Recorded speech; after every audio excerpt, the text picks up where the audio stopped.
অন্যদিকে লোকসভা ভোটের আগেই লাগু হবে সিএএ। রিপাবলিক সামিটে জানান দেশের স্বরাষ্ট্রমন্ত্রী অমিত শাহ। সিএএ প্রসঙ্গে শুরু থেকেই বিরোধিতা করেছে তৃণমূল কংগ্রেস। জনগর্জন মঞ্চ থেকে সিএএ বিরোধী সুর মমতার গলায়। বারবার সিএএ বিরোধী ক্যাম্পেইন করেছে তৃণমূল কংগ্রেস। বিরোধিতা করে ফল হবে না, কটাক্ষ রাজ্য বিজেপির। অমিত শাহের বক্তব্য আগে আপনাদের সামনে আমরা তুলে ধরি। দেশের স্বরাষ্ট্রমন্ত্রী অমিত শাহ রিপাবলিক সামিটে এসে যেমনটা জানিয়েছিলেন, সিএএ লাগু হবেই। কি বলেছিলেন শুনুন। सीएए ये देश का कानून है, पत्थर पर लकीर है, ये वास्तविकता है, ये लागू होगा ही होगा और इस चुनाव के पहले होगा। इस चुनाव के पहले होगा, इस चुनाव के पहले होगा। ये बहुत बड़ी बात कही है आज। मैं तो ये कह सकता हूं कि ये हाहाकार हो गई। आपने जो बात अभी कही है, गृह मंत्री जी ने बहुत बड़ी बात हम सबके सामने प्रणव जी, तालियां बज गई। कोई धमाका नहीं, ये बात मैं 10 बार बता चुका हूं। नहीं, मगर आप चुनाव के पहले ये लागू होगा। इस देश का कानून है, इसको कोई नहीं रोक सकता। फैंटास्टिक। দেশের আইন এবং 2024 অর্থাৎ এই যে চলতি বর্ষ, সেই চলতি বর্ষে লোকসভা নির্বাচনের আগেই তা লাগু হবে বলে স্পষ্ট ঘোষণা রিপাবলিক সামিটে এসে দেশের স্বরাষ্ট্রমন্ত্রী অমিত শাহ। কিন্তু বারংবার এই সিএএ এর বিরোধিতা করেছে তৃণমূল কংগ্রেস। গতকালও দেখলাম এই জনগর্জন সভা থেকে সেখানেও মমতা বন্দ্যোপাধ্যায়ের গলায় ফের বিরোধিতার সুর। ইলেকশনের আগে বলবে কে দেবো, কে দেবে না ওটা ব্যাঁ দেবে, তার মানে ব্যাকআউট করবে এবং ইলেকশনের পরে আপনাদের সব কেড়ে নেওয়া হবে আর ওপার বাংলায় পাঠিয়ে দেওয়ার চেষ্টা করা হবে। কিন্তু আমরা আপনাদের শেল্টার দেবো, আমরা আপনাদের কাউকে ডিটেনশন ক্যাম্পে যেতে দেব না, এনআরসি করতে দেব না। চিৎকার করে বলুন এনআরসি হবে না। মমতা বন্দ্যোপাধ্যায়ের বক্তব্য আপনাদের সামনে তুলে ধরলাম। জনগর্জন মঞ্চ থেকেও ফের একবার মমতা বন্দ্যোপাধ্যায় তিনি বলছেন সিএএ হতে তিনি দেবেন না। আর এই রাজ্যের প্রধান বিরোধী শক্তি বিজেপির পক্ষ থেকে কি জানানো হচ্ছে, শান্তনু ঠাকুর, শুভেন্দু অধিকারী এবং একই সঙ্গে সুকান্ত মজুমদারের বক্তব্য শুনুন। সিএ হবে ভোটের ঠিক আগেই হবে। আবার আশাবাদী কি আছে? আশাবাদীর কি আছে? ভোটের আগে, একদিন আগে, দুদিন আগে, 3 দিন আগে হবে।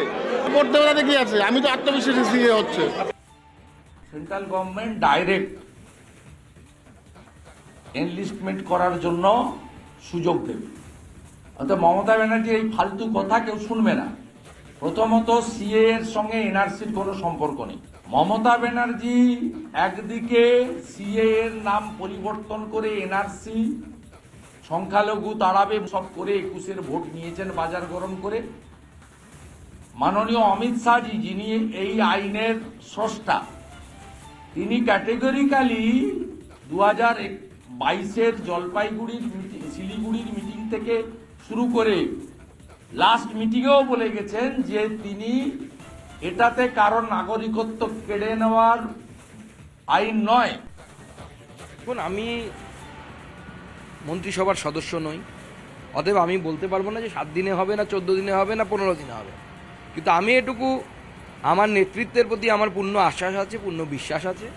মাননীয় গৃহমন্ত্রী শ্রী অমিত শাহজির উপর পূর্ণ আস্থা রেখে বলছি, উনি যা কথা দেন সে কথা রাখেন। বিজেপি যে কথা দেয় সে কথা রাখে। এবং আমি আপনাদের সামনে বারবার পরিষ্কার করেছি, রাম মন্দির ইস্যু যেমন সর্বভারতীয় বিজেপির ক্ষেত্রে একটি অন্য ধরনের ইস্যু, এর সাথে ভোটের কোনো সম্পর্ক নেই। উদ্বাস্তুদের নাগরিকত্ব দেয়া, বাংলার উদ্বাস্তুদেরকে যারা ওপার থেকে এসেছে তাদেরকে নাগরিকত্ব দেয়া, সেটা সেই ধরনের একটি ইস্যু বাংলার বিজেপির ক্ষেত্রে। অতএব লোকসভার আগে সিএ লাগু হবে, এই পূর্ণ বিশ্বাস আমার গৃহমন্ত্রীর উপরে, মাননীয় অমিত শাহজির উপরে আছে। অন্যদিকে লোকসভা ভোটের আগেই লাগু হবে সিএএ। রিপাবলিক সামিটে জানান দেশের স্বরাষ্ট্রমন্ত্রী অমিত শাহ। সিএএ প্রসঙ্গে শুরু থেকেই বিরোধিতা করেছে তৃণমূল কংগ্রেস।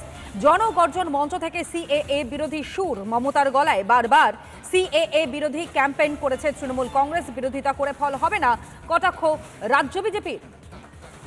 অমিত শাহের বক্তব্য আগে আপনাদের সামনে আমরা তুলে ধরি। দেশের স্বরাষ্ট্রমন্ত্রী অমিত শাহ রিপাবলিক সামিটে এসে যেমনটা জানিয়েছিলেন, সিএএ লাগু হবেই। কি বলেছিলেন শুনুন।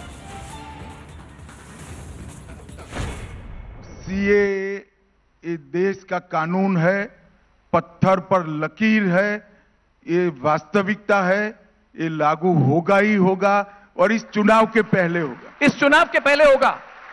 इस चुनाव के पहले होगा। ये बहुत बड़ी बात कही आज। मैं तो ये कह सकता हूं कि ये हाहाकार हो गई। आपने जो बात अभी कही है, गृह मंत्री जी ने बहुत बड़ी बात हम सबके सामने प्रणव जी, तालियां बज गई। कोई धमाका नहीं, ये बात मैं 10 बार बता चुका हूं। नहीं, मगर आप चुनाव के पहले सीए लागू होगा। इस देश का कानून है, इसको कोई नहीं रोक सकता। फैंटास्टिक।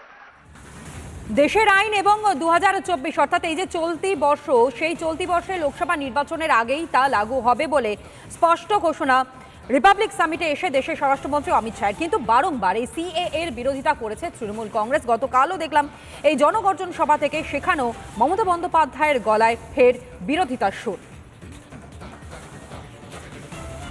ইলেকশনের আগে বলবে কে দেবো, কে দেবে না ওটা ব্যাঁ দেবে, তার মানে ব্যাকআউট করবে এবং ইলেকশনের পরে আপনাদের সব কেড়ে নেওয়া হবে আর ওপার বাংলায় পাঠিয়ে দেওয়ার চেষ্টা করা হবে। কিন্তু আমরা আপনাদের শেল্টার দেবো, আমরা আপনাদের কাউকে ডিটেনশন ক্যাম্পে যেতে দেব না, এনআরসি করতে দেব না। চিৎকার করে বলুন এনআরসি হবে না। মমতা বন্দ্যোপাধ্যায়ের বক্তব্য আপনাদের সামনে তুলে ধরলাম। জনগর্জন মঞ্চ থেকেও ফের একবার মমতা বন্দ্যোপাধ্যায় তিনি বলছেন সিএএ হতে তিনি দেবেন না। আর এই রাজ্যের প্রধান বিরোধী শক্তি বিজেপির পক্ষ থেকে কি জানানো হচ্ছে, শান্তনু ঠাকুর, শুভেন্দু অধিকারী এবং একই সঙ্গে সুকান্ত মজুমদারের বক্তব্য শুনুন। সিএ হবে ভোটের ঠিক আগেই হবে। আবার আশাবাদী কি আছে? আশাবাদীর কি আছে? ভোটের আগে, একদিন আগে, দুদিন আগে, 3 দিন আগে হবে। করতে হবে কি আছে? আমি তো আত্মবিশ্বাসী সিএ হচ্ছে। সেন্ট্রাল গভর্নমেন্ট ডাইরেক্ট এনলিস্টমেন্ট করার জন্য সুযোগ দেবে। অর্থাৎ মমতা ব্যানার্জির এই ফালতু কথা কেউ শুনবে না। প্রথমত সিএ এর সঙ্গে এনআরসির কোনো সম্পর্ক নেই। মমতা ব্যানার্জি একদিকে সিএ এর নাম পরিবর্তন করে এনআরসি, সংখ্যালঘু তাড়াবে সব করে 21-এর ভোট নিয়েছেন বাজার গরম করে। মাননীয় অমিত শাহজি, যিনি এই আইনের স্রষ্টা, তিনি ক্যাটেগরিক্যালি 2022-এর জলপাইগুড়ির শিলিগুড়ির মিটিং থেকে শুরু করে লাস্ট মিটিংয়েও বলে গেছেন যে তিনি এটাতে কারণ নাগরিকত্ব কেড়ে নেওয়ার আইন নয়। দেখুন, আমি মন্ত্রিসভার সদস্য নই, অতএব আমি বলতে পারবো না যে 7 দিনে হবে না, 14 দিনে হবে না, 15 দিনে হবে।